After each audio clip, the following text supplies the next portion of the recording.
Good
evening to all of you. Sit down, please.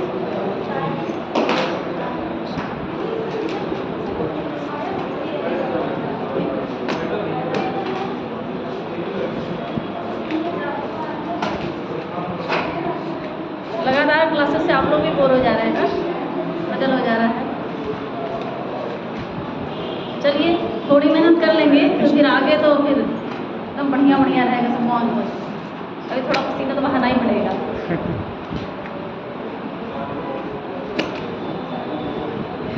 बच्चे बाहर नहीं गए,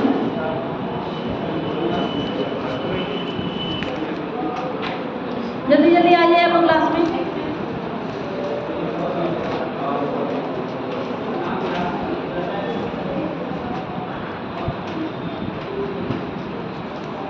और बच्चे हैं बाहर,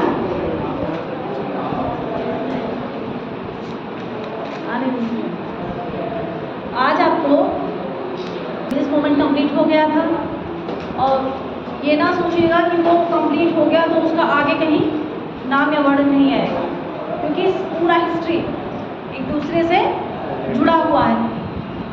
एक घटना कोई होती है तो उसके कारण उसके प्रभावित बाद तक देर तक आते हैं, ठीक है। तो आपको आज नेशनल मूवमेंट पढ़ाया जाएगा, ठीक है, राष्ट्रीय आंदोलन। अब आप एक भारतीय हैं, बिल्कुल उसी एज में ले जाइए कि कैसे जो है कितना पैशन था और कैसे नेशनल मूवमेंट हुआ इंडिया में, ठीक है। उसी फेज में आपको ले जाके इसको समझना पड़ेगा, कैसे कैसे जो है नेशनल मूवमेंट, भारत का जो राष्ट्रीय आंदोलन है, कैसे हमको फ्रीडम मिली, उसमें कैसे कैसे क्या डेवलपमेंट हुआ, किन किन लोगों का क्या क्या योगदान रहा, ठीक है, और उसके कितने चरण हैं, स्टेप बाय स्टेप होता है।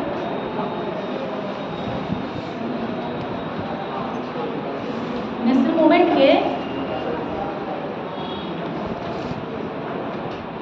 और आपको अपना माइंड एकदम ओपन रखना है, किसी पर्टिकुलर किसी एक बात पे जैसे एकदम लकी की फुकी नहीं बनना है, ठीक है। ये नहीं कि बिल्कुल आप जब लिखिए जो है कॉपी, जब आपकी कॉपी सामने आए तो उसमें लगे कि बिल्कुल आप एकदम बिल्कुल आपका माइंड एकदम कंजर्वेटिव है, ऐसा नहीं होना चाहिए। दोनों पक्ष और विपक्ष का एकदम मूल्यांकन बिल्कुल क्लियर होना चाहिए, समझ गए। सिर्फ ये नहीं कि आप जो है किसी को क्रिटिसाइज कर रहे हैं, किसी की आलोचना कर रहे हैं तो उसकी अच्छाई को एकदम भुला दें। नेशनल मूवमेंट में आप देखेंगे कि 1885 में जब कांग्रेस की स्थापना होती है तो उसके बाद जो है जो अपना फ्रीडम मूवमेंट चलता है, जो राष्ट्रीय आंदोलन चल रहा है, उसके 3 चरण हैं। 3 चरण हैं। एक को हम उदारवादी विचारधारा कहते हैं या उदारवादी चरण, ठीक। फिर उसके बाद क्या आ रहा है, उग्रवादी। फिर तीसरा जो चरण है वो है गांधीयन मूवमेंट, गांधीवादी विचारधारा। अब आप ये समझ रहे हैं कि क्या है ये?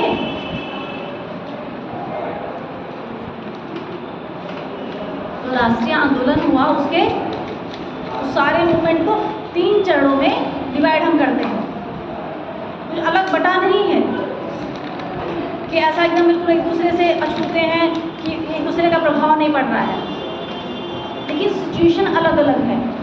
अगर पहले स्टेज में हम ब्रिटिश का विरोध कर देंगे, उग्र रूप से उद्धार कर लेंगे, तो वो हम दमनकारी नीति अपना के हमको दबा देंगे। तो वो भी फ्रीडम मूवमेंट का एक पार्ट है कि कैसे धीरे धीरे करके अपनी बातों को मनवाया जाए।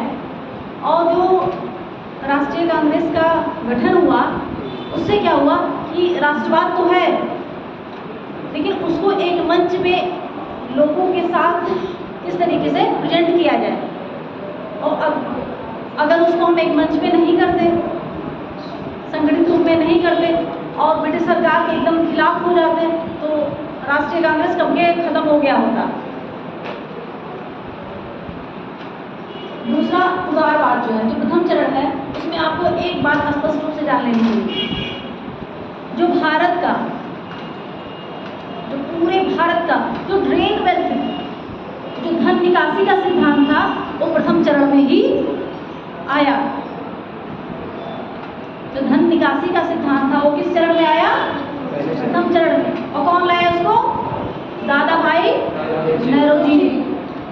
उन्होंने जो है, बताइए, सोचिए कि वो उदारवादी विचारधारा के हैं, उदारवादी विचारधारा के हैं, लेकिन वो धीरे धीरे इस चीज़ को रियलाइज कर रहे हैं कि भारत में जो भारत का रेवेन्यू है, जो कलेक्शन है, जो यहाँ का धन है, वो किस तरीके से इकट्ठा करके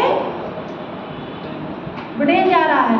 अब धन इकट्ठा करके ब्रिटेन जाने के कैसे आप इसको डिवाइड कैसे करेंगे, कैसे इसको समझेंगे, कैसे? जो भारत में युद्ध लड़े जा रहे हैं, जो भारतीयों के खिलाफ भारत में युद्ध हो रहे हैं, उसका भी खर्चा कौन उठा रहा है? भारतीय उठा रहे हैं। जो हमारे ऊपर तानाशाही कर रहे हैं, जो ब्रिटिशर्स हैं, उनका खर्चा कौन उठा रहा है? हम ही उठा रहे हैं। मतलब हमें ही खर्चा भी उठाना है और कार्रवाई भी हमारे पे ही हो रही है। कितना, देखिए कितना मजेदार, कितना बढ़िया मामला है। सोच के देखिए कि, और ये बातें किसी को समझ में नहीं आ रही, लेकिन दादा भाई नौरोजी ने इसको बिल्कुल एकदम इसको अध्ययन करके इसको प्रेजेंट किया। इस तरीके से तुम हमारा बेटा शोषण कर रहे हो कि उसको अपने रेवेन्यू, जो हमारा रेवेन्यू है,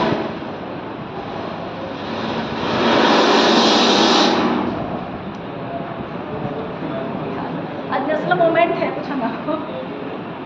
हेलो,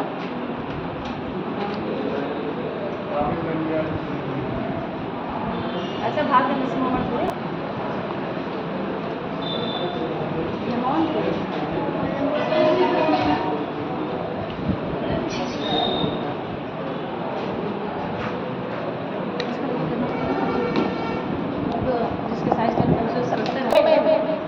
नेशनल मूवमेंट में। आप ये देखिए कि आपको बताया जा रहा है कि दादा भाई नौरोजी ने किस तरीके से ड्रेन वेल्थ का जो सिस्टम था उसको भारतीयों के सामने प्रेजेंट किया। कितने उदारवादी विचारधारा के हैं, उदारवाद है तो उदारवादी विचारधारा के, लेकिन जिस तरीके से ब्रिटिश शोषण कर रहे हैं उसको बहुत अच्छे तरीके से उन्होंने आर्थिक मूल्यांकन करके हमें बता दिया कि जो तुम जो लड़ाई हमारे खिलाफ लड़ रहे हो ना, वो भी हमारे पैसे से, जो तुम्हारे अधिकारी जो है तनख्वाह पा रहे हैं, मौज कर लग्जरी लाइफ सर्वाइव कर रहे हो, वो हमारे पैसे से। अब तुम हमारा शोषण कैसे कर रहे हो? कच्चे माल के रूप में, कि हमारे वहाँ के जो राज फेडरल उसको भी अपने वहाँ के उद्योगों में लगा दे रहे हो, जो हमारा रेवेन्यू कलेक्शन है उसको भी अपने अधिकारियों को तनख्वाह दे रहे हो, जो लड़ाई भी हमारा, हमें जो पिटाई उटाई भी कर रहे हो ना, वो भी हमारे ही पैसे से। तो इस तरीके से कि हमारा तो हमारे ऊपर कुछ खर्च ही नहीं कर रहे हो तुम,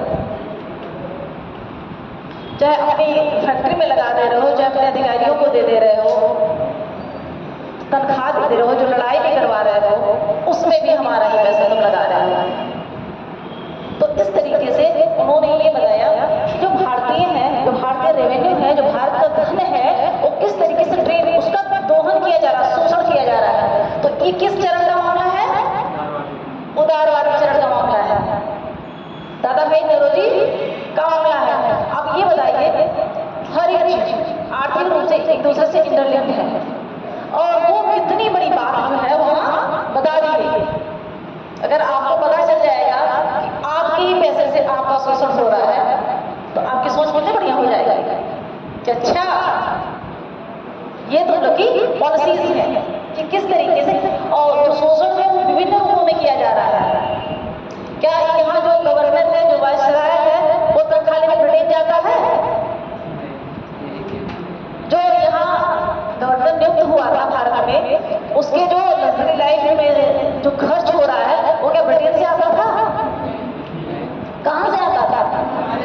भारत के ही पैसे से, भारत के रेवेन्यू से ही उसकी सारी व्यवस्था मेंटेन हो रही है। और मान लो अपनी बातें हम कहते हैं कि हाँ हमारा शोषण हो रहा है, किसान पीड़ित है, तो उसमें अगर किसानों के ऊपर कार्रवाई की जा रही है, उसमें आंदोलन हो रहे हैं या मूवमेंट चलाया जा रहा है या सिपाहियों को लगा दिया जाता है कि लुकीट दो, तो उनकी तनख्वाह कहाँ से दी जाती है? वो भी भारत से ही दी जा रही है। मतलब हमारे ही पैसे से हमें ही हमारा ही शोषण करो। तो उदारवादी विचारधारा तो बिल्कुल क्रिटिसाइज लोग करते हैं कि ये ब्रिटिश सरकार के बिल्कुल जो है उनके प्रति निष्ठावान थे, ये थे वो थे। ऐसा कुछ भी नहीं था, ऐसा कुछ भी नहीं था। बस ये था कि उसमें अगर वो पहले स्टेज पे ही ब्रिटिश सरकार का उतनी व्यवस्था थी नहीं, उस रूप में विरोध कर देते, तो जैसे विभिन्न आंदोलन दबा दिए गए थे, विभिन्न संगठन दबा दिए गए थे, वैसे राष्ट्रीय कांग्रेस खत्म हो जाता है, उसका जो है अस्तित्व ही वहीं से समाप्त हो जाता है। ठीक है, तो वो जो पॉलिसीज थी वो अपनी बात, उदारवादी विचारधारा क्यों कहा जाता है? उन्होंने अपनी मांगों को शांतिपूर्ण ढंग से प्रार्थना पत्रों के माध्यम से ब्रिटिश सरकार को अपने तरफ मिलाते हुए कि हम आपके प्रति निष्ठावान हैं, हमारी बातें सुनी जाए, हमारे भारतीयों को भी सिर्फ सैनिक ना बनाया जाए, उच्च पदों पर भी लगाया जाए। धीरे धीरे इस तरीके से अपनी मांगे वो कर रहे थे उदारवादी तरीके से। लेकिन ब्रिटिशर्स जो है बताया था ना 1857 के बाद बताया था लोगों को ना कि पहले मुस्लिम बच्चों कहते हैं कि जो है ये हमारे खिलाफ षड्यंत्र करता है, लेकिन आगे वो समझ जाते हैं कि इनका उपयोग बिना अपने अंदर मिलाए नहीं हो सकता है। तो ब्रिटिशर्स बहुत कहते हैं कि झांसे में नहीं रहे, वो समझ गए कि ये बिल्कुल संगठित, इनको एक स्टेज मिल गया है, एक मंच मिल गया है, एक संगठन है इनका, और पूरे भारत में इसका जो है बोलबाला हो जा रहा है, तो हम लोग एकदम भगा बैठेंगे।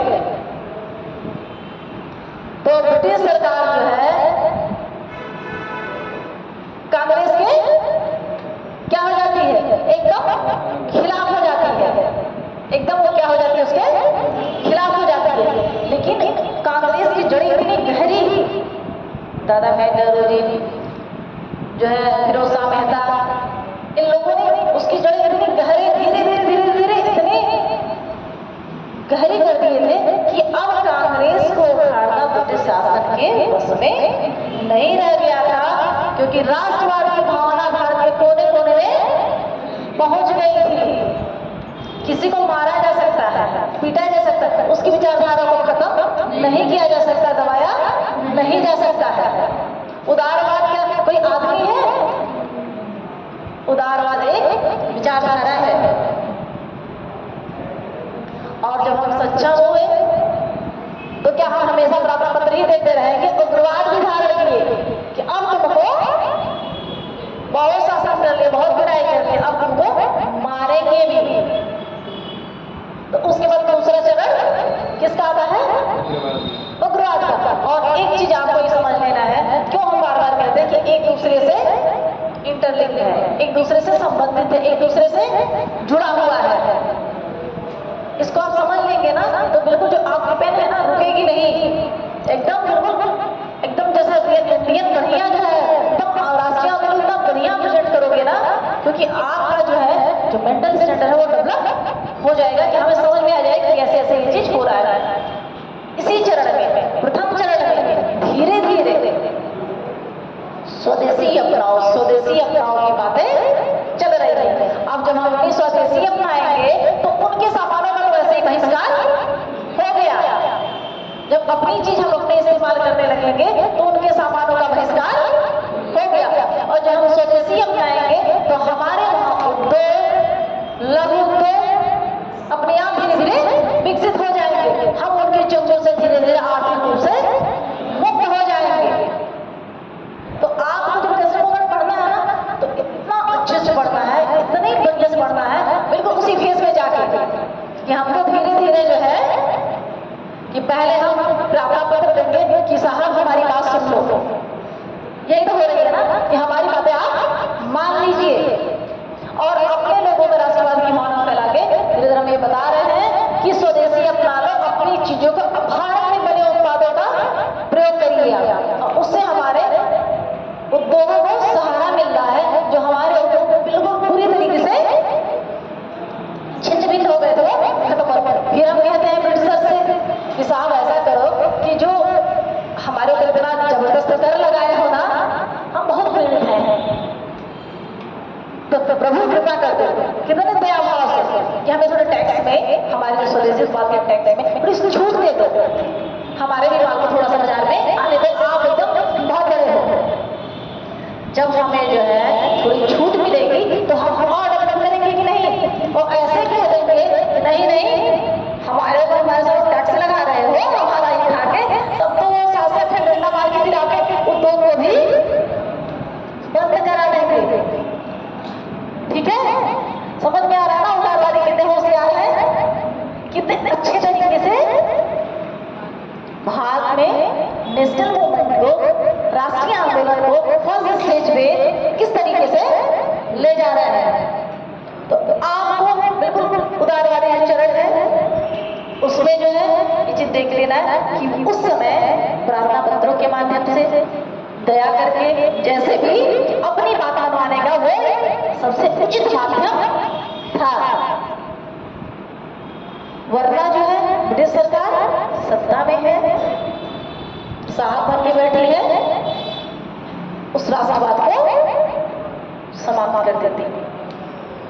दूसरी एक बात आती है कि जो कांग्रेस की स्थापना है उसमें एक बात आती है कि नहीं ये जो है तफरीक के दिमाग की उपज है और जो है भारतीय पर नजर रखने के लिए कि आंदोलन संगठित रूप से ना कर पाए, इसलिए इसको जो है AAFF द्वारा स्थापित करा दिया गया। अब आप देखिए जो हम आपको बता रहे हैं ना, क्यों हमने पहले बताया कि नरोजी ने ऐसे हुआ, स्वदेशी अपनाने की बात ऐसे चली। अगर मान लीजिए तफरीक के दिमाग की उपस्थिति, ठीक, तो जब ब्रिटिशर सोच रहे हैं उस टाइम कि बिना इस वर्ग को मिलाए, बिना मुसलमान वर्ग को मिलाए हम सत्ता में नहीं रह सकते हैं, हम राष्ट्रवाद को समाप्त नहीं कर सकते हैं, तो अगर भारतीयों ने सोचा बिना अंग्रेज को मिलाए हम राष्ट्रवाद को उभार नहीं सकते हैं, अपने आंदोलन को बचा नहीं सकते, तो क्या गलत है बताइए।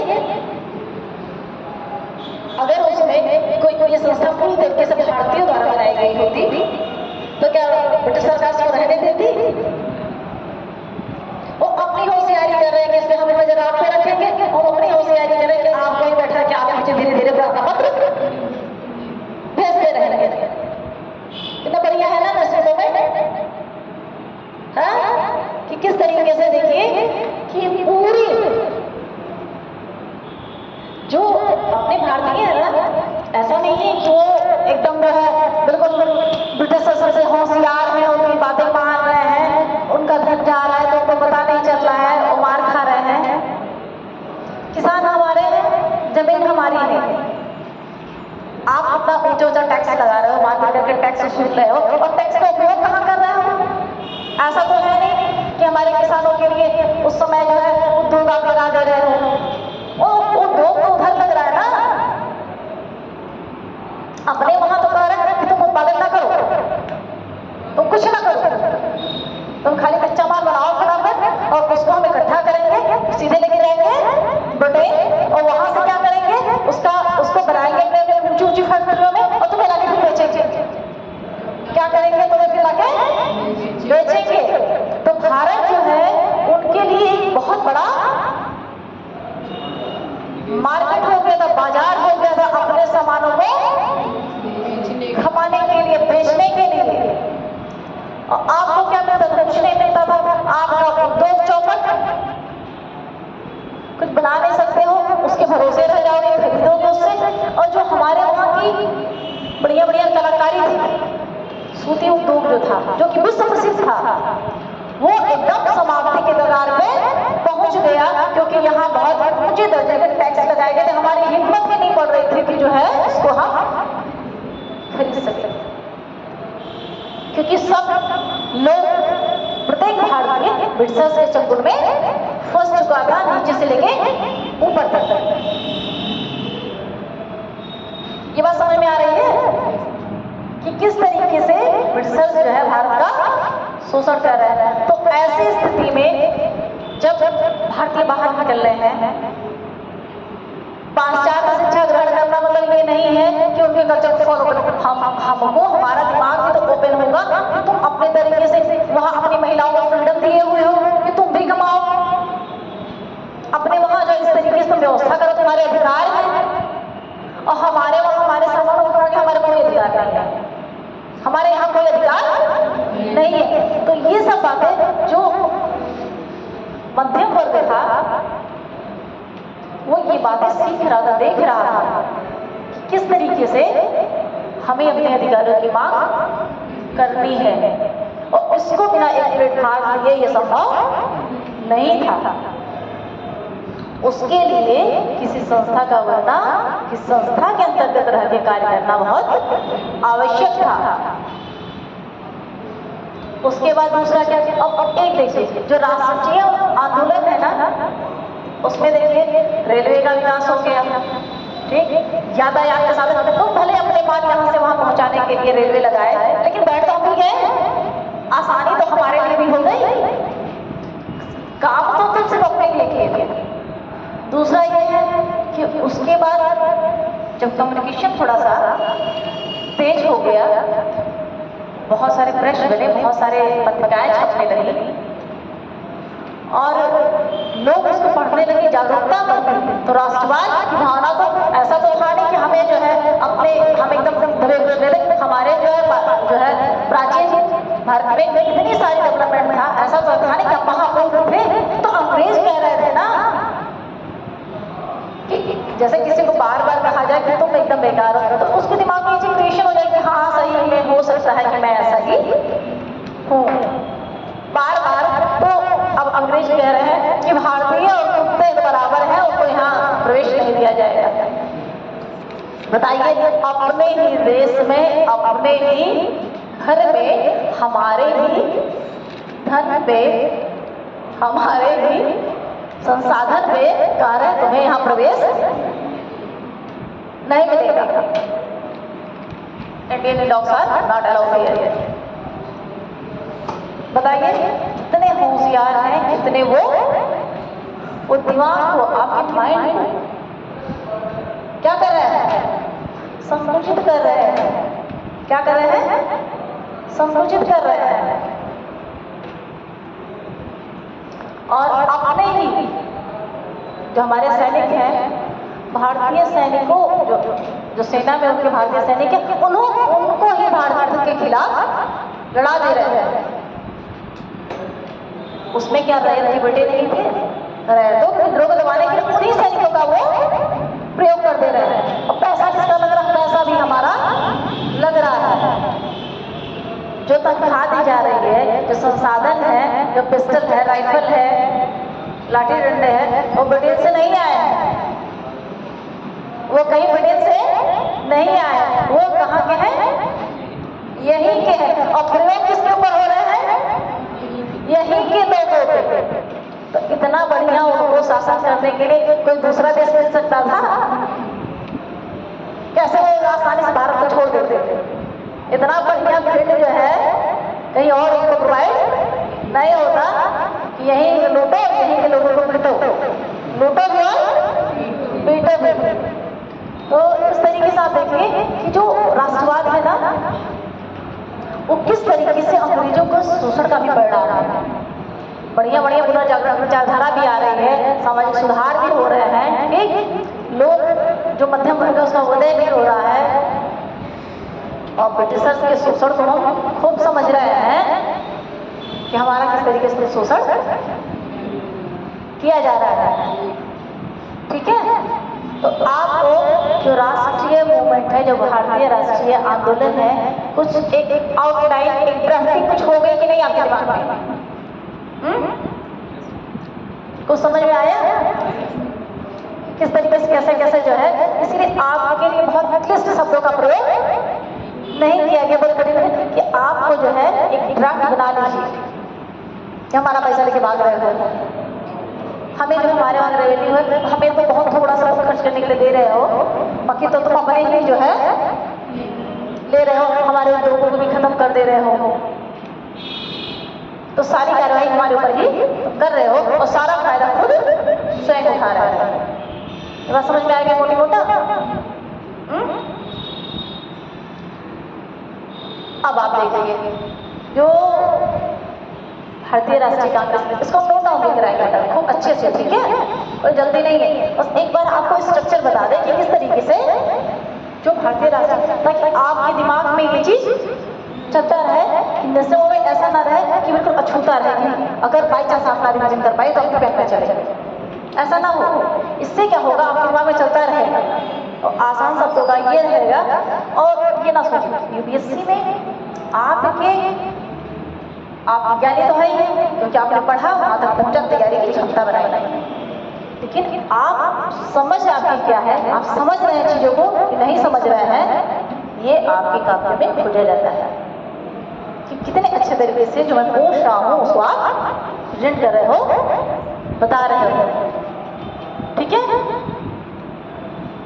और जब आपके दिमाग में नेशनल मूवमेंट के स्ट्रक्चर आपसे जुड़ के इस तरीके से क्लियर रहेगा कि इस तरीके से उदारवादी विचारधारा आती है, कैसे राष्ट्रीय कांग्रेस की स्थापना किस सिचुएशन में होती है, उसके कैसे कैसे संस्थाओं ने भैया हमारी सुन लो प्रार्थना पत्र के माध्यम से हम दे रहे हैं, हमारी कुछ बातें भाई निष्ठावान मान रहे हैं अंग्रेज की, हाँ हाँ ठीक है, तो भाई थोड़ी बातें सुन लिया जाता है, कुछ बातें मानी गई, फिर हम थोड़े थोड़े और अच्छी स्थिति में पहुँचते हैं, हमारे उद्योग भी अच्छे कंडीशन में पहुँच जाते हैं, ठीक, थोड़े उच्च पदों में भी हमें कुछ जगह मिल जाती है, फिर अंग्रेज भी समझ जाते हैं कि हाँ अच्छा तो हमारी ये प्लानिंग है, तो हम तो और स्थिति हमारे वहाँ हम प्रचार प्रसार कर ही लिए, अब हमको मारने आओ तो बाद हम भी धारण करेंगे, हम तुमको दबाएंगे, तुम्हारे विदेशी सामानों का सीधे सीधे तुम्हारे मुंह पे क्या करेंगे, बहिष्कार करेंगे, सीधे सीधे। अब नहीं वो जमाना रह गया,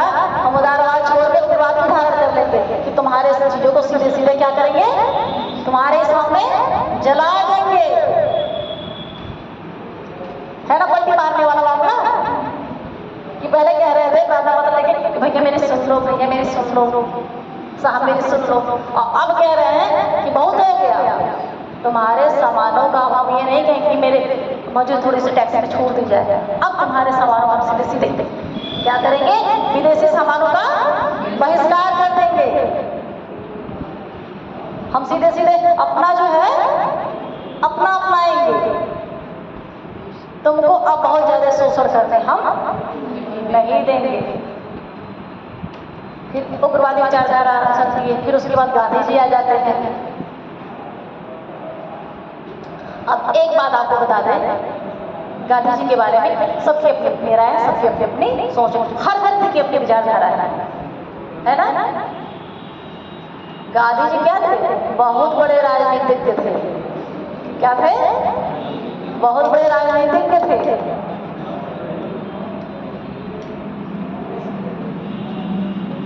पहले तो ऐसे किए, फिर कहे कि करो या मरो, अंग्रेजों भारत छोड़ो, ठीक है, कि अब निकल लो, अब बहुत हो गया, अब सीधे सीधे तुमको यहाँ से जाना ही जाना है। और हम कैसे सोचते हैं गांधी जी गुलाब का फूल दे रहे हैं, एक गाल के बाद दूसरा गाल दे रहे हैं, ऐसा नहीं है, वो सिर्फ जो है एक बहुत कूटनीतिक राजनीतिज्ञ थे, ठीक है। आगे आपको बताएंगे, उस लेवल पे बताएंगे, यूपीएससी के लेवल पे बताएंगे वो आपसे क्या चाह रहा है, पूछा क्या जा रहा है, ये डेट नहीं पूछा जाएगा कि राजकुमार शुक्ला ने उनको इनवाइट कर दिया, ये कर दिया, वो कर दिया, तो बहुत पहले का मामला हो गया, तो आप वैसे ही जान जाएंगे पढ़ते हुए। लेकिन गांधी जी इतने बड़े राजनीतिक थे, ये आपको जानना है, ठीक है। ये नहीं कि बिल्कुल वो गांधी जी के मूवमेंट में उसके फूले देना है, खाली धरना देना है। क्या गांधी वाली विचारधारा जो चल रही है, तो क्या उग्रवाद समाप्त हो गया है? नहीं समाप्त हो रहा है, सारे कांड चलते रह रहे हैं, सारे कांड होते रह रहे हैं। हम धीरे धीरे नमक में तो कितना टैक्स लगाओगे, हम जो है वहाँ अपना जो है आंदोलन कर देंगे, खुद नमक बनाने लगेंगे। ये छोटा मामला आपको लग रहा है कि तुम बेचोगे कि हम खुद अपना नमक बना देंगे? किस तरीके से वो ये जानते, ये जो भारतीय नेशनल मूवमेंट है ना, बहुत एकदम आपके दिमाग को, अपनी विचारधारा को उस एज में ले जाके उसको कोरिलेट करके अपने आप से तब देखिए, बिल्कुल बोरिंग नहीं लगेगा। हिस्ट्री जो है मॉडर्निस्टिक बहुत इंटरेस्टिंग है और बहुत आसानी से आप इसको समझ लेंगे। बस ये है कि आपको पहले इंटरेस्टिंग कर लेना, फोकस कर लेना कि क्या क्या चल रहा है, क्या क्या चल रहा है, किसकी कहाँ से उपज हो रही, आवश्यकता क्या है, उसकी इफेक्ट क्या है, और वो आगे वाले मूवमेंट से जुड़ कैसे रहा है। जोड़ना सीखिए पहले, ठीक है। थोड़ा नोट डाउन भी कर लीजिए ताकि फ्यूचर में भी थोड़ी आसानी हो जाए, ठीक है।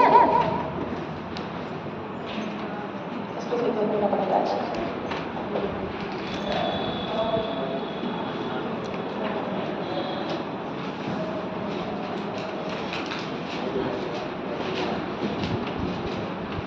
हम सबसे पहले ये जानते हैं कि आपको समझ में आया है कि आपको जानना क्या है। सबको एकदम समझ में आ रहा है नेशनल मूवमेंट है ना? चलिए, भारतीय राष्ट्रीय आंदोलन की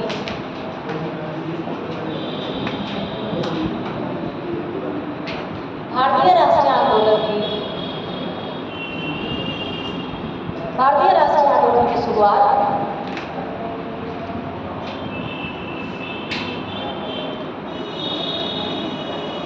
कोई आकस्मिक घटना नहीं है,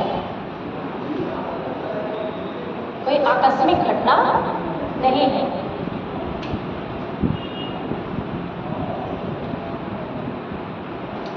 ये बात आपको ये नहीं समझ में आई जो आपको बताया गया है कि प्रेस चल रहा है, इस मूवमेंट चल रहा है, उदारवादी आंदोलन चल रहा है, तो जो राष्ट्रवाद की भावना है वो एक दिन अचानक जो है, ऐसा कोई मामला नहीं है, कोई आकस्मिक अचानक फिर कोई घटना नहीं है। ये बात क्लियर है सबको कि जो राष्ट्रवाद है वो अचानक कोई घटना नहीं है, सरप्राइज नहीं हमको दे रहा है। वो विभिन्न जो पीछे क्रियाकलाप चल रहे हैं, जो ब्रिटिशर्स के जो शोषणकारी दमनकारी नीति है, जो अपना हम लोग का माइंड डेवलप हो गया कि हाँ अच्छा ठीक है, उसका सबका ये रिजल्ट है कि अब हम ब्रिटिशर्स को यहाँ से भगाने के मूड में है। किस मूड में आ गए हैं कि हमें अब बहुत ज़्यादा नहीं चाहिए, आप लोग यहाँ से जाओ, निकलो, हम इतने योग्य हैं कि अपना शासन कर लेंगे। ब्रिटिशर्स कहते थे ना कि भारतीय में योग्यता के लिए कि शासन नहीं चला पाएगा, कहते थे कि तुम तो अपना चला ही नहीं पाओगे, सब लोग तुम्हारा डूब जाएगा, हमें रहने दो, हमें रहने दो, हम तुम्हारे लिए बड़े अच्छे हैं। लेकिन भारतीय अब कह रहे नहीं, अब तुम यहाँ से निकलो। तो जो भारतीय राष्ट्रीय आंदोलन है कोई आकस्मिक घटना नहीं है। ये बात दिखने नहीं, आपकी समझ में भी आनी चाहिए। जो ज़्यादा आपको बोलते हैं, बात बता रहे हैं जी, आप देखिए ठीक है, रिविजन के लिए आपका लिख नो डाउन, लेकिन आपके दिमाग में एकदम ये चीज़ एकदम क्लियर होनी चाहिए, बिल्कुल कहीं कि पढ़ने कंफ्यूजन नहीं होना चाहिए। आपकी जो आपका दिमाग में क्लियर होना चाहिए, स्टैंड आपका क्लियर होना चाहिए, ठीक। बल्कि यह वर्षों से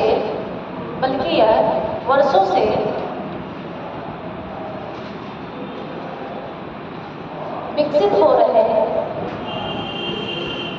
वर्षों से विकसित हो रहे राष्ट्रवादी, वर्षों से विकसित हो रहे राष्ट्रवादी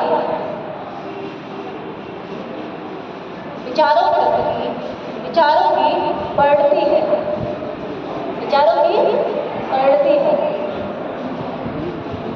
परिणाम है, कुछ विचारों का परिणाम है। ब्रिटिश शासन के ब्रिटिश बेटा आगे बढ़ जाए, ब्रिटिश शासन के शोषण का परिणाम है, दमनकारी नीतियों का परिणाम है। ब्रिटिश शासन के शोषण, दमनकारी नीतियों का परिणाम है, दमनकारी नीतियों का परिणाम है।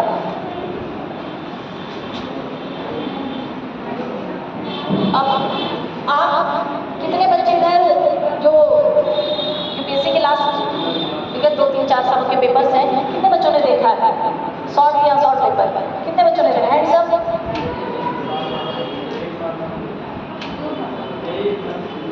एक बार देखिए, तब आपको ये बात समझ में आएगी कि हमें जो ये हम सुनाया जा रहा है, सुनाया जा रहा है, किस तरीके से पूछा जा रहा है, किस तरीके से पूछा जा रहा है। पॉलिटी के क्वेश्चन ऐसे नहीं आ रहा है कि चलो बताओ तो कि जो है कहाँ से कौन तक, कौन मतलब मुल्क तक में कहाँ क्या है, ठीक, या फंडामेंटल राइट्स क्या है, मूल अधिकार यहाँ से यहाँ है। एक बता देगा कि आप पानी पीने गए हैं, वहाँ पर कोई मार दे रहा है, तो आपको कौन सी विचारधारा या कौन सा जो है रिलेशन या किसके अंतर्गत आप अपना बचाव करेंगे, ये पूछेगा। ऐसे स्टोरी बनाएगा कि आप वहाँ तक समझ पर रट्टा मार दिए हैं, ये समझ में भी आया है। इतिहास को या पॉलिटी को या किसी चीज से वो समझ रहे हैं कि रटे हैं। अगर रटे होंगे तो आप तो मार्केट से वैसे ही क्या है, आपको समझना है। राष्ट्रवाद अचानक ऐसी चीज नहीं है कि दम हुआ आया गया, कुछ नहीं। राष्ट्रवाद क्या है? जो वर्षों से चले आ रहे संस्थाओं के जो हमको जागरूक कराने की भावनाएं हैं, जो हम लोगों का शोषण है, जो हम अधिकारों को जान रहे हैं, जिन मेरे जो दादा भाई ने हमको बताया कि हाँ ऐसे पैसा हमारा जा रहा है, उसका क्या है रिजल्ट है, उसका परिणाम है। तो इसको अपने शब्दों में भी आप लिख सकते हैं। ये बता रहे हैं, कई बार आप लिख नहीं पाओगे, बहुत आसानी से लिख लोगे, बहुत आसानी से इसको नोट कर लेंगे और क्वेश्चन भी आकार किसी तरीके से पूछा जाएगा। आप देखिए उसको, तो आपको समझ में आएगा किस तरीके से पूछा जा रहा है। अब मान लीजिए गांधी जी पर क्वेश्चन आ रहा है, उसमें ये कह रहा है कि गांधी जी बहुत सीधे हैं, ऐसे हैं वैसे, और एक लाइन दे दी है कि बहुत बड़े राजनीतिक हैं, तो राजनीतिक का मामला वही साफ आउट हो गया। कहते हैं नहीं वो तो बिल्कुल फूल माला दे रहे थे। तो आपका क्वेश्चन क्या हो गया? गलत हो गया।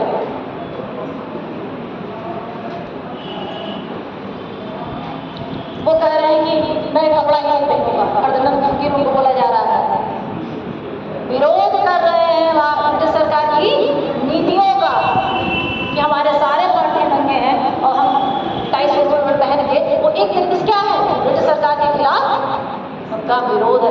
विरोध मतलब सिर्फ यही नहीं होता है, ये भी एक विरोध का तरीका है। बिना मुँह से कुछ बोले भी पूरे जनमानस में हम चेतना जागृत कर देंगे, बिना मुँह से कुछ बोले भी पूरे जनमानस को हम जागृत कर देंगे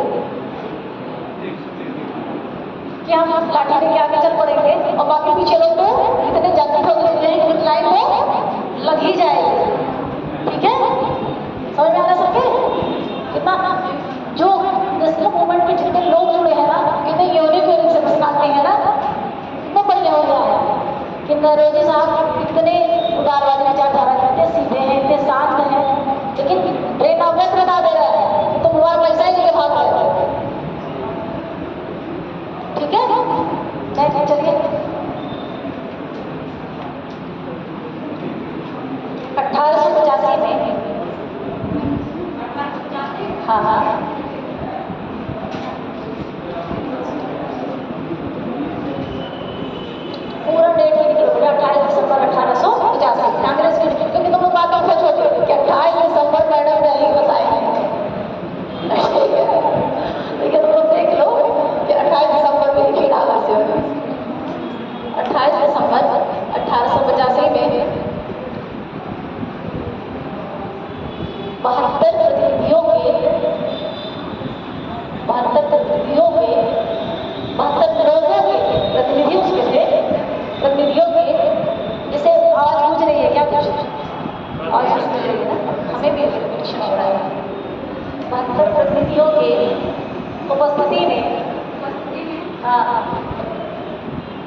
बम्बई में हमेशा आप उस टाइम क्या लिखेंगे? बम्बई ही लिखेंगे। कोई बहुत मॉडर्न होगी मुंबई नहीं लिखे, क्या लिखोगे? बम्बई ही लिखोगे।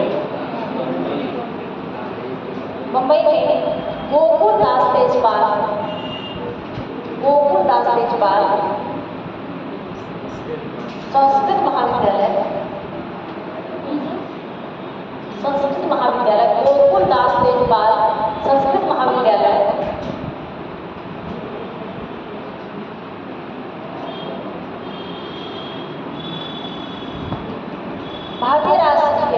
भारतीय राष्ट्रीय कांग्रेस की स्थापना हुई।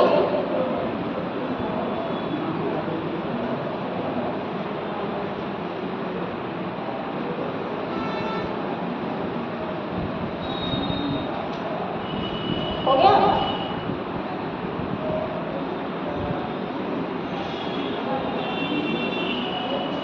भारतीय राष्ट्रीय कांग्रेस की स्थापना हुई।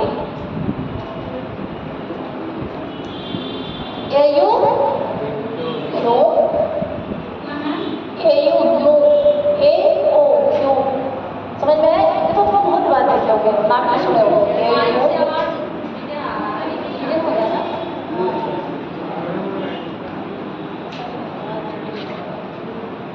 बच्चे कह रहे हैं आवाज रिपीट हो रहा है।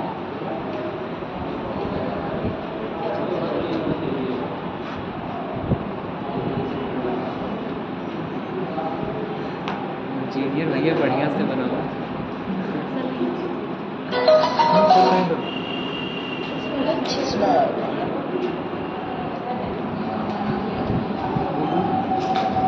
हेलो,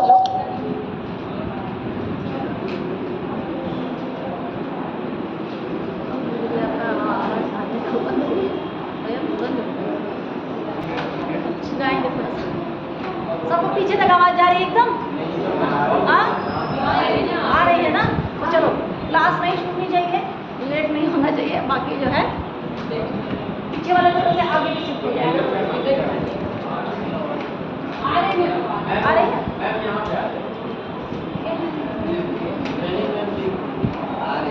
चलो आ रही है। यंग जनरेशन काम थोड़ा बड़ा करो ना, आवाज सुनते हुए।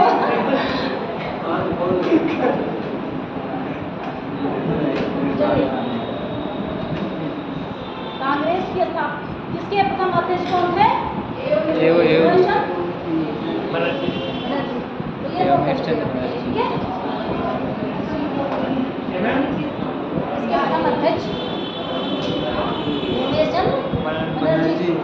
इसके प्रथम अध्यक्ष कौन था? इसकी अध्यक्षता उस समय कौन किया था?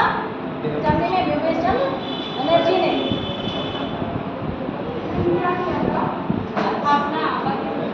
अध्यक्षता, इसके अध्यक्ष कौन? जिसे कोई संस्था बने इसके अध्यक्ष भी रहे हो साथ में ना, तो योगेश चंद्र बनर्जी। हो गया सबका?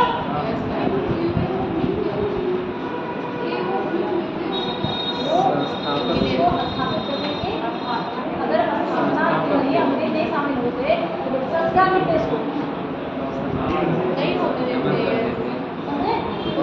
जिनके नेतृत्व हम क्या थे इसके संस्थापक थे और में अध्यक्ष थे, अध्यक्षता उसकी सबकी किए थे।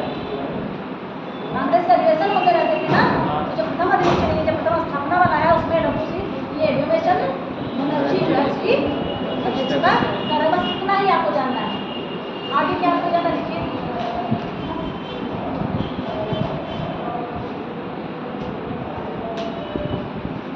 कांग्रेस की स्थापना के बाद एक नए युग की शुरुआत होती है। कांग्रेस की स्थापना के बाद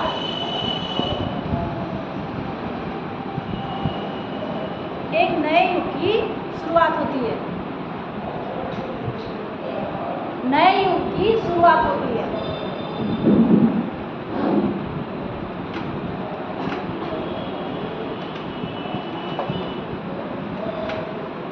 अब नए युग की शुरुआत क्यों माना जा रहा है? तो ये शब्द हम लिखवा रहे हैं आपको।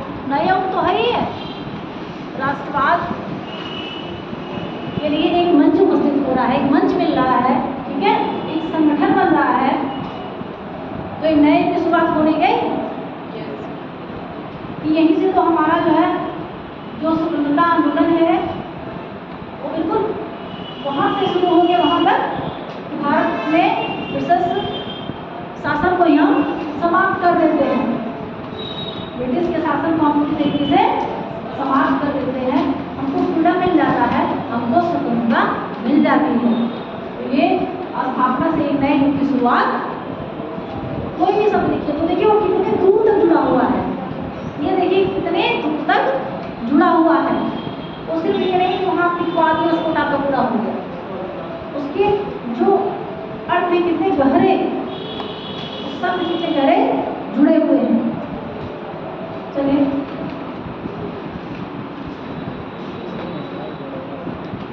ब्रिटिश सरकार को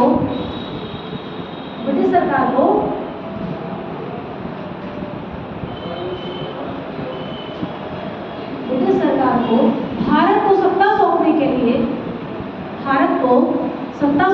लिए विवश होना पड़ा। ब्रिटिश सरकार को भारत को सत्ता सौंपने के लिए विवश होना पड़ा।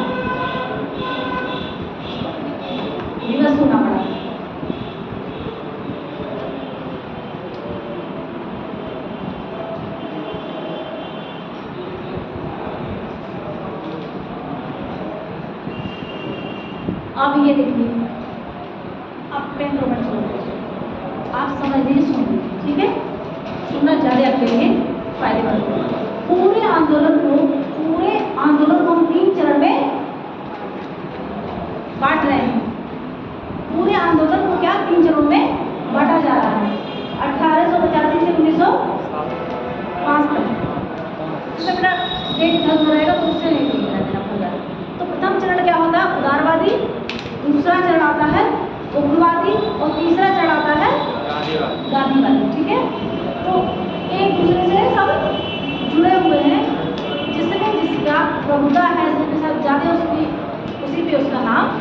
उदारवाद जहाँ की अपनी बातों को हम पत्रों के माध्यम से बता रहे हैं तो उदारवाद है। जहाँ हम ब्रिटिश सरकार का जो है बड़े पैमाने पे हिंसा के माध्यम से सीधे उग्रवाद में हिंसा के माध्यम से जहाँ ब्रिटिश सरकार का हम विरोध कर रहे हैं वो आ जा रहा है उग्रवाद।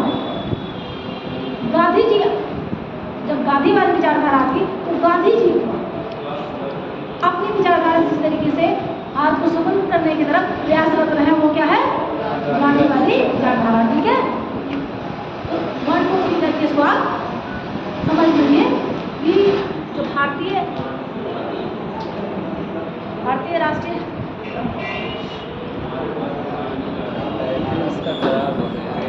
भारतीय है नहीं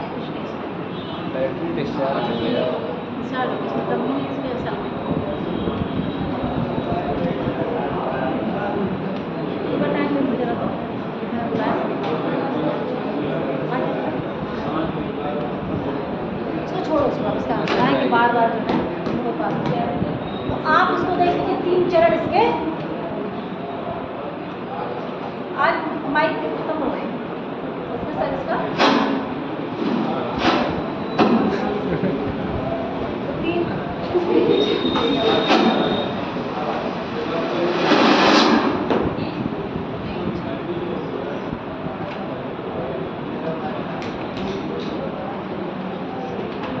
वैसे पढ़ाई है।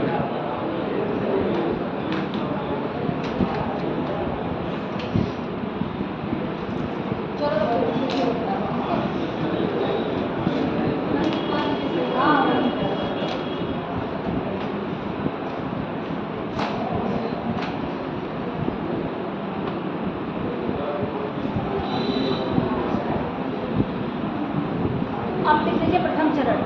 क्या लिख लेंगे? प्रथम चरण 1885 से 1905 तक प्रथम चरण। तो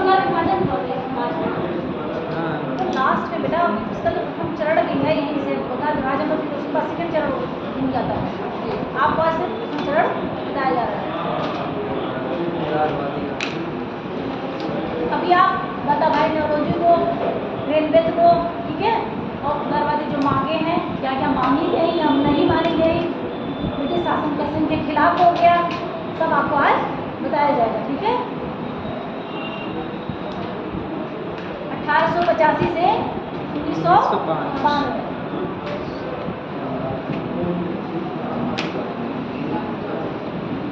प्रथम चरण में प्रथम चरण में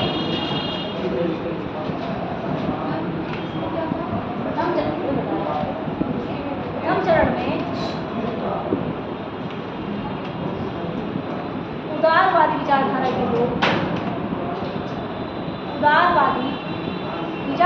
के लोग ब्रिटिश सरकार के समक्ष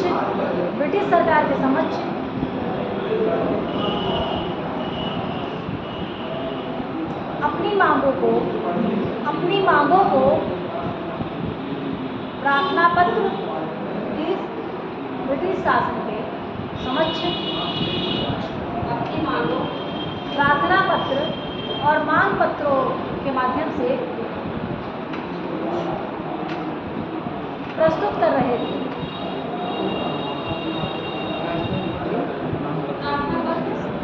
प्रार्थना पत्रों के माध्यम से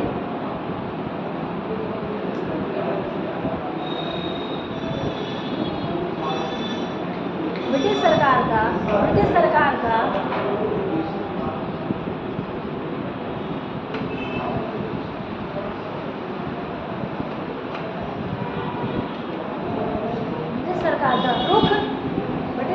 का रुख अपनी मांग पत्रों की तरफ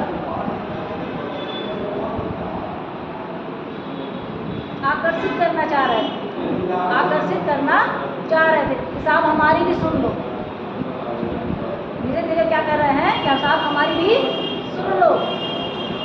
कोई लड़ाई झगड़ा का मामला नहीं है, हम कुछ नहीं, बस एकदम प्रार्थना पत्र दे रहे हैं कि हमारी एक बार हमारे जो पेपर्स उस पर ध्यान दे लीजिए, देख लीजिए, हम थोड़ा सा हमारे ऊपर दया दृष्टि कर लीजिए। दूसरा क्या था, ये जो उदारवादी विचारधारा है ना, इस बीच शांतिपूर्वक आंदोलन, हाँ शांतिपूर्ण हो ही भी अगर सही दे रहे हैं, उनकी कोशिश है कि देसी स्वदेश में बने हुए उत्पादों को बढ़ावा देना। उदारवादी विचारधारा के लोग ये चाह रहे हैं तो खुद अपने देश में बना हुआ स्वदेशी चीज उसका उपयोग बढ़े, उसके उपयोग को बढ़ावा मिले।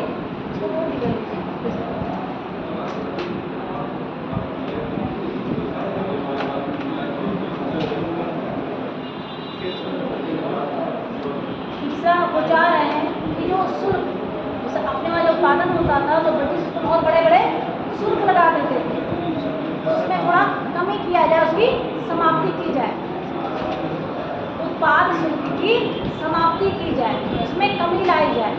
ठीक है, उत्पाद होने पे जो हमारे अपने प्रोडक्शन होते थे उस पर कर लगाए दिए जाते थे, इतना पैसा आपको देना पड़ेगा तभी आप उसका उत्पादन कर सकते थे। तो उससे हम इतने दब जाते थे कि उत्पादन का पूरा ही हो जाता था, उसमें हमें छूट दी जाए, उसकी समाप्ति की जाए। ठीक है, और उनकी एक मांग और थी,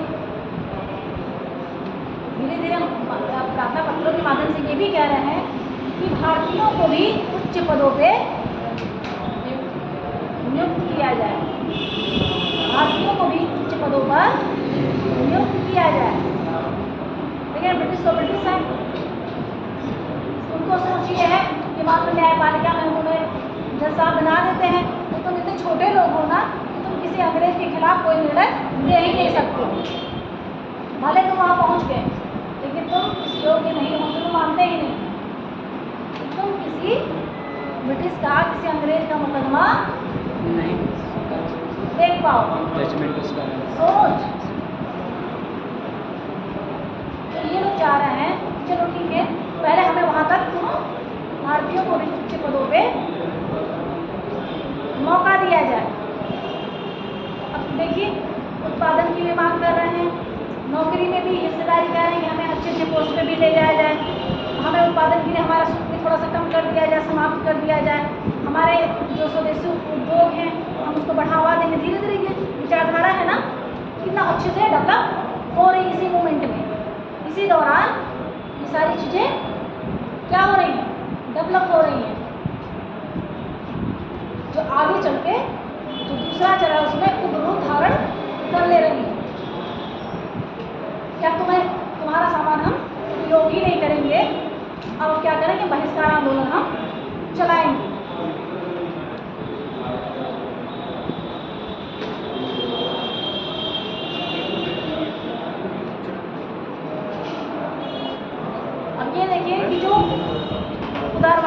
विचारधारा के लोग हैं, जो भारतीय स्वतंत्रता का उदारवादी जो चरण है उसके परिणाम क्या होते हैं।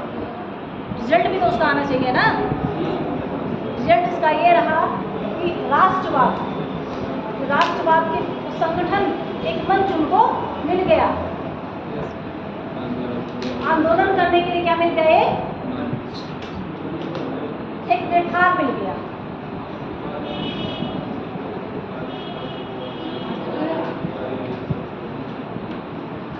क्या करे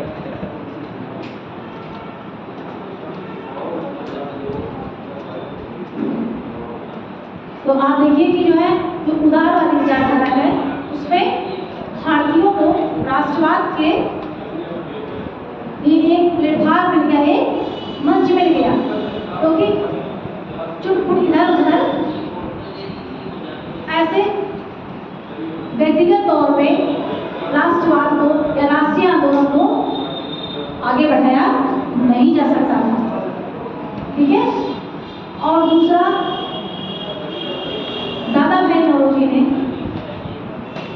Indian poverty and un British rule in India की जो पुस्तक, अपनी जो पुस्तक लिखी ना, उसमें ये भी जो है जो ट्रेन बनने का सिद्धांत था, आर्थिक रूप से समीक्षा क्रमवार किसने की, दादा भाई नौरोजी ने आर्थिक तरीके से, मैं देखता हूँ आर्थिक समीक्षा के माध्यम से किस तरीके से भारत का जो रेवेन्यू है, भारत का जो धन है, वो किस तरीके से उद्योग ब्रिटिशर्स कर रहे हैं, हमें उसमें क्या मिल रहा है, हमें उसमें कितना मिल रहा है। तो ये उदारवादी विचारधारा के दादा भाई नौरोजी बताते हैं कि जो हमारा पैसा है, जो हमारा धन है, उसका सिर्फ दोहन किया जा रहा है। हमारे भारत को सिर्फ कच्चे माल का उत्पादन समझा जा रहा है। फैक्ट्री आपके वहाँ लग रही है, तनख्वाह हमारे ही रेवेन्यू से आपके अधिकारियों को दी जा रही है। हमारे खिलाफ जो लड़ाई तुम करवा रहे हो उसमें भी हमारा ही पैसा, उस लड़ाई में हमारे ही लोगों पे ही लगा रहे हो। ये सब बातें भारतीयों की समझ में आ गई, और जो अंग्रेज एकदम मार काट रहे थे उनके सारा कोटा आउट हो गया। ये जो तनख्वाह दी जा रही है वो तो हमारे ही पैसे दे रहे हो ना, डेवलपमेंट वहाँ हो रहा है, और भारी भारी मोटे मोटे टैक्स लगा के हमारे वहाँ उत्पादन को भी बंद कर दे रहे हो कि तुम्हें ये चीज बनाना है तो उस पर आपको इतना टैक्स देना है। तो उदारवादी विचारधारा भी ये है कि हमें थोड़ा टैक्स में छूट दी जाए, और हम लोगों को थोड़ा जागरूक करते हैं कि हमारे वहाँ जो है अपने स्वदेशी सामानों का उपभोग किया जाए, और हमारे पैसे का, हमारे जो है धन का आर्थिक शोषण किस तरीके से हमारा किया जा रहा है। ये सारी बातें एकदम उदारवादी विचारधारा में क्लियर हो गई कि उनको जो है राष्ट्रीयवाद के लिए, राष्ट्रीय आंदोलन के लिए एक मंच मिल गया।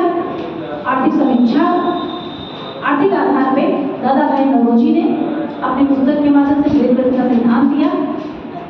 Indian poverty and un British rule in India, ये उनकी पुस्तक का नाम है, Indian poverty and un British rule in India. इसको किसने लिखा था, दादा भाई नौरोजी ने। और दादा भाई नौरोजी को ही ओल्ड ग्रैंडमैन ऑफ इंडिया में माना जाता है, ठीक है, उन्हीं को ही कहा जाता है। नेक्स्ट देखिए, लोग जो थे, जो आम जनमानस थी, उसमें भी राष्ट्रवाद की भावना जागृत हुई।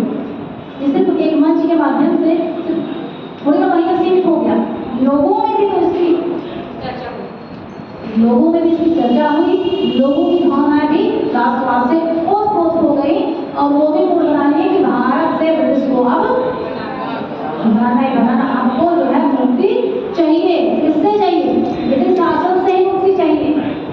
राष्ट्रवाद की भावना लोगों में उड़ के भर गई, राष्ट्रवाद की भावना जागृत हो गई। और ब्रिटिश शासन के ब्रिटिश शासन के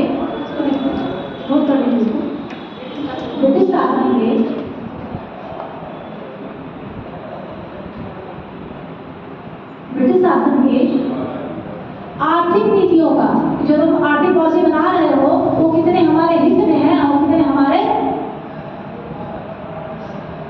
अहित में है। नीतियों का राष्ट्रवादी दृष्टिकोण से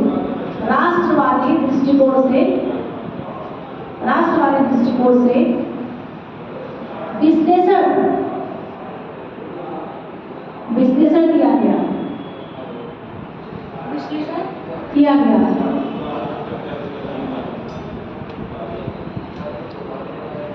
अब ये देखिए कि जो स्वराज शब्द है ना, कि स्वराज कि हमें स्वराज चाहिए। दादा भाई नौरोजी ने कहा कि कुछ नहीं, अब हमें क्या चाहिए? स्वराज चाहिए। है उदारवादी, लेकिन वो किस तरीके से पहले आर्थिक समीक्षा करके, पहले लोगों को जागरूक करके, राष्ट्रवाद की भावना बना के, फिर जो है जो संस्थापक सदस्य थे ना, जो 10 लोग थे ना जब कांग्रेस, उसमें दादा भाई नौरोजी भी थे। किस तरीके से पूरे भारत को, राष्ट्रवाद को एक मंच प्रदान किया, और किस तरीके से जो आर्थिक नीतियां थी, जो ब्रिटिशर्स की आर्थिक नीतियां थी, उसका विश्लेषण करके कि कितने हमारे लिए तो ये हितकारी जो नीति जो है बनाए बैठे हो, उसको हम समझ चुके हैं। ठीक है, समझ में आया सब लोग? क्या क्या समझ में आया उदारवाद में?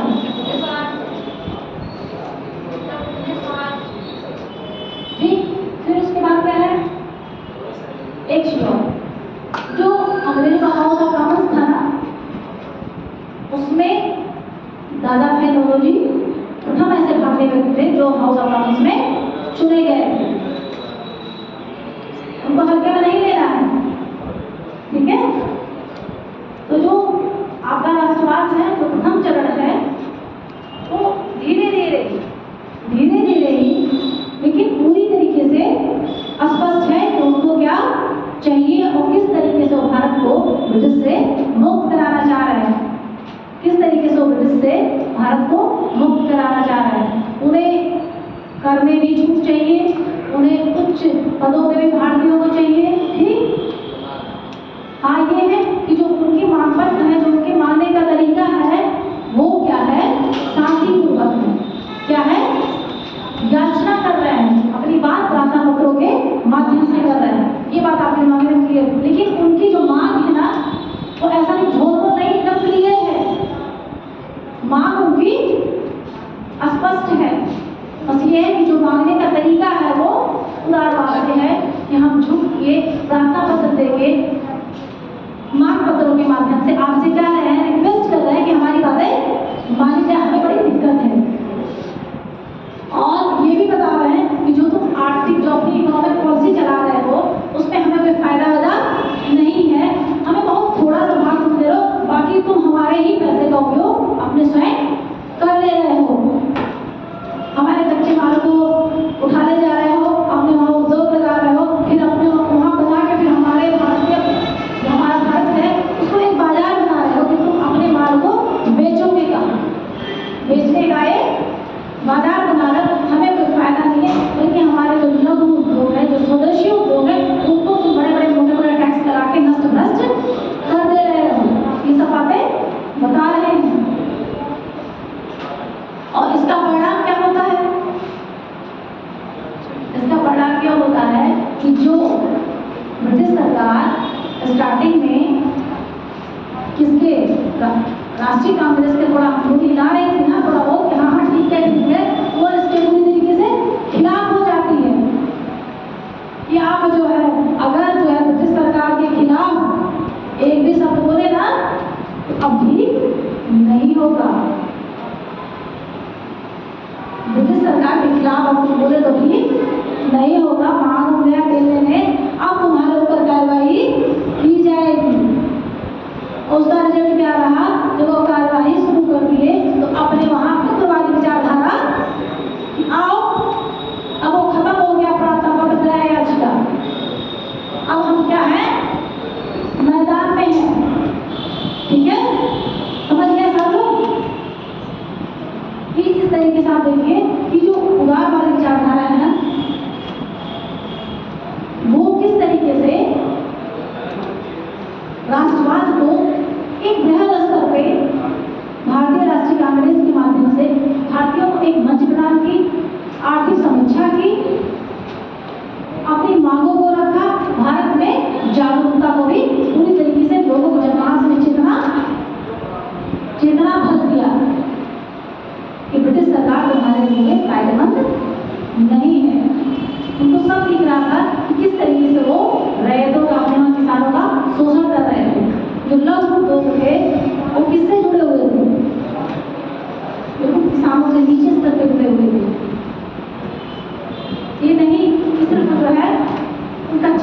जो है उसका उत्पादन करें।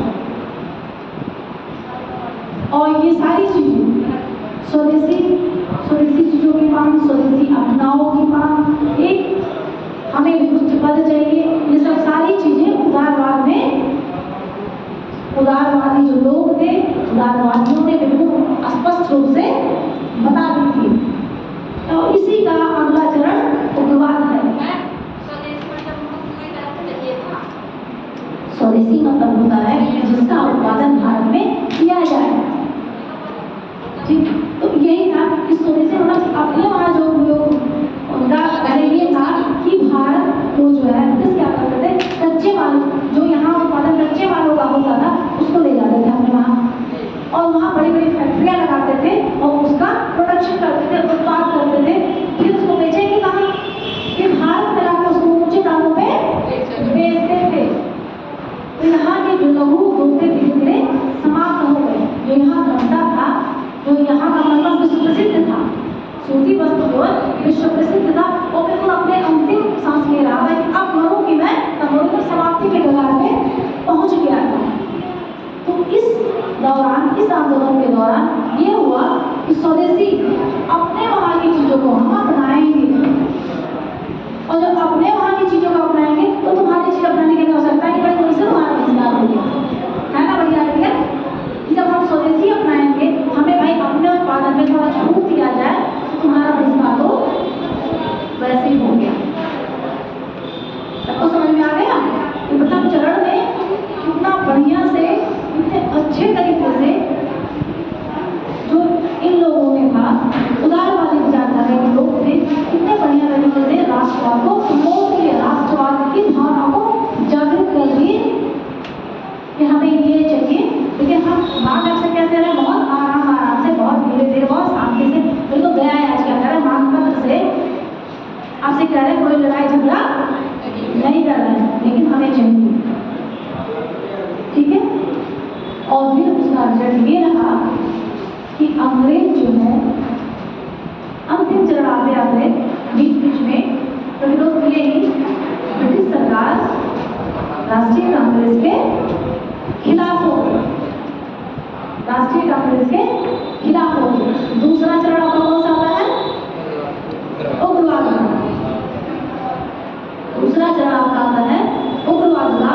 उग्रवाद ने बहुत, जो उग्रवाद है ना बच्चों की जनरेशन उसमें बहुत एक्साइट रहेगी और खूब पावरफुल हो गया, खूब एनर्जेटिक हो गया। आप उग्रवाद पढ़ने आइएगा तो एनर्जेटिक होगी। उग्रवाद कैसे कैसे, कितना आसान नहीं है भारत को ब्रिटिश चलों से मुक्त कराना, कितना डिफिकल्ट था, कितना वो लोग पावर में थे। और आप उग्रवाद को एकदम बढ़िया से एनर्जेटिक हो गया, बिल्कुल पावर में आगे बढ़िएगा, ठीक है, क्योंकि आपको उस मोड़ में आगे उग्रवाद आगे बढ़ाना और भगाना है। आप कैसे आप भगाएंगे अंग्रेजी को, ठीक है।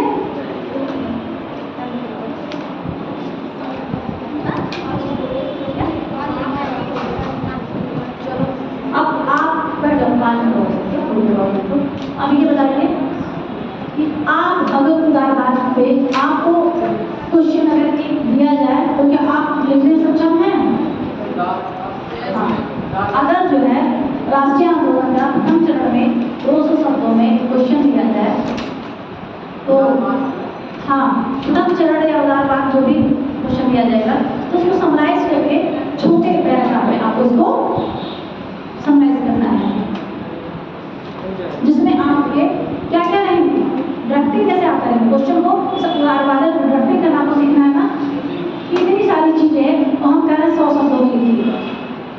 जो आता है ना, जो आपको कॉपियाँ मिलेंगी उस टाइम अगर प्रीलिम्स होता है तो उस पर उतनी जगह छूट रहेगी और उसके ऊपर क्वेश्चन रहेगा और लिखा रहेगा कि आपको इसको 2 शब्दों में या 100 शब्दों या 50 शब्दों या 25 शब्दों में लिखना है। क्वेश्चन रहेगा, ठीक है, तो उसको आपको समराइज करना है। जैसे आप बिल्कुल ये लिखते जाइए कि कांग्रेस की स्थापना 28 दिसंबर 1885 को हूँ और उसके प्रधानमंत्री डब्ल्यू.सी. बनर्जी 72 सदस्यों के 72 हैं, इनके उसमें मुंबई के गोकुल सिंह तेजपाल संस्कृत महाविद्यालय, तो 50 शब्द तो ऐसे हो गए, 50 शब्द ऐसे हो सकता, आगे की बात आप कैसे बताएंगे? जब उसका आप देते होते बताते रहते तो आगे क्या करेंगे? आपको सीधे जाकर पहले क्वेश्चन को समझ लेना है कि क्या पूछा जा रहा है, सब दिख देगा, उसमें ड्राफ्टिंग होगा कि पहले तो हमें प्रथम चरण है, ठीक, डेट और सब क्लियर है, उसमें नहीं होते तो स्कूल का नाम लिखिए और ये लिखिए, तो आधा पन्ना उसे भर दिया और टाइम भी खत्म हो गया, बाकी चीज़ें बता ही नहीं पाए कि जो है दादा भाई नौरोजी ने कैसे क्या किया, दादा भाई नौरोजी ने क्या किया, कैसे मानपत्र हुआ, कैसे स्वदेशी को अपनाने के लिए लोगों को प्रेरणा मिली, कैसे जो आर्थिक नीतियाँ थी उसका जो है कैसे समीक्षाएं लोग कर ले गए, ये सब तो आपके लिए फिर समय ही नहीं बचा। आर्थिक समीक्षा करने के लिए, राष्ट्रवाद की भावना के लिखने के लिए आपको तो उसमें जगह बचाना, समय बचाना। क्या क्या मान लीजिए कितना ही जगह छूट रहा है और लिख दिया उदारवादी विचारधारा क्या है, तो आप क्या करेंगे? जब तक इंट्रोडक्शन लिखिए तो 50 शब्दों का इंट्रोडक्शन ही हो गया, आपको समराइज करना है ना। अब इंट्रोडक्शन ऑप्शन का मामला जाता है, एक लाइन इंट्रोडक्शन में हम लोग लिखते थे, सबके टाइटल लिखना कि पूरी तरीके से इंट्रोडक्शन बड़ा बड़ा हेडिंग डालते थे, ऐसे नीचे नीचे करते थे, फिर लिखा जाता है। एक लाइन आप उसको बता दिए ना, उदारवादी विचारधारा, इंट्रोडक्शन हो गया। आप जो लिख रहे हैं ना वो इंट्रोडक्शन ही है, उदारवाद को बता रहे हैं। या अगर मान लो पूछ लिया कि जो ट्रेन में था, जो ट्रेन में है उसकी थ्योरी क्या है, दादा भाई नौरोजी की, दादा भाई नौरोजी का आप जो है प्रथम चरण में क्या योगदान मानते हैं? क्वेश्चन तो ऐसे बनते हैं ना, क्वेश्चन तो ऐसे बनेंगे आपके लिए ना कि दादा भाई नौरोजी का क्या योगदान है भारतीय स्वतंत्रता संग्राम में। तो बेस पकड़ना है, ये आप यहाँ आप वहाँ पहुँच गए कि ये जब राष्ट्रीय कांग्रेस की स्थापना हो रही थी तब उसमें मौजूद थे, ये सब नहीं। वो कह रहा है योगदान मतलब कि वो भारत के ब्रिटिश सरकार की नीतियों का या प्रथम बार जो है आर्थिक रूप से भारत में धन निकासी का जो धन निकासी जो आंदोलन हो रहा है उसके सिद्धांत को प्रेजेंट करता है, ये पूछ रहा है। क्वेश्चन को उत्तर से पहले क्वेश्चन को आप समझिए। प्रथम चरण वाला है, इसमें क्वेश्चन क्या क्या है आप जो है इसको एक बार देखिए। जब नेक्स्ट टेस्ट वगैरह होगा तो हम आपको एक क्वेश्चन सोशियो से और एक इससे देंगे जरूर, अगर यहाँ होता है, अगर होगा तो जरूर आपको दिया जाएगा। और एकदम इधर उधर घुमाना नहीं है, हम आपसे कांग्रेस की स्थापना थोड़ी ना पूछ रहे हैं, हम आपसे कांग्रेस की स्थापना नहीं पूछ रहे हैं, हम सीधे सीधे पूछ रहे हैं कि जो है दादा भाई नौरोजी का भारतीय राष्ट्रीय आंदोलन में योगदान पूछ रहे हैं और उनका सबसे प्रमुख योगदान आपको सबसे पहले लिख देना है। सबसे प्रमुख योगदान सबसे पहले लिख देना है और वहीं से जो राष्ट्रीय स्थापना में कहते थे कि वो मौजूद है उनको 2 नंबर मिलता है और जो ये बताते हैं उनको 10 में 8 नंबर मिलता है। ठीक है, अब लोग खुश रहते हैं, वो कहते हैं कि मैं तो एकदम बिल्कुल इतना जो है एकदम पूरा पॉइंट नहीं दिया हूँ, बता दिया हूँ पहले के पहले कि कांग्रेस की स्थापना की मौजूद थी। वो अलग तरीके से खुश है और ये अलग तरीके से खुश है, एग्जामिनर भी अलग तरीके से खुश है। वो भी ठीक है, तुम जितना समझ पाए तुम्हारे अपने नंबर है और तुम जितना समझ पाए वो अपने नंबर है। तो आप जो है किसी भी क्वेश्चन को बहुत ध्यान रखो। तो हम आपको पहले आए हैं ना, नोट डाउन कम कराया है, पूरा ड्राफ्टिंग करवाया है, पूरा बताया है कि ये विचारधारा है, ऐसे ऐसे भारतीय राष्ट्रीय कांग्रेस का प्रथम चरण चल रहा है। बोला जाता है क्या है ना, सिर्फ उसका एक उद्देश्य आप जो है क्वेश्चन को ड्राफ्टिंग करना सीखिए कि उदारवाद अगर कहीं से कुछ पूछ रहा है तो बिल्कुल आपको जो है आपको कहीं कंफ्यूज नहीं होना, बिल्कुल आपका क्लियर होना चाहिए कि वो विचारधारा क्या है, उसके उद्देश्य क्या है, उसका परिणाम क्या होगा, उसकी इफेक्ट क्या है, ब्रिटिश सरकार का उससे कैसे सहयोग ले रहा है, कैसे वो फिर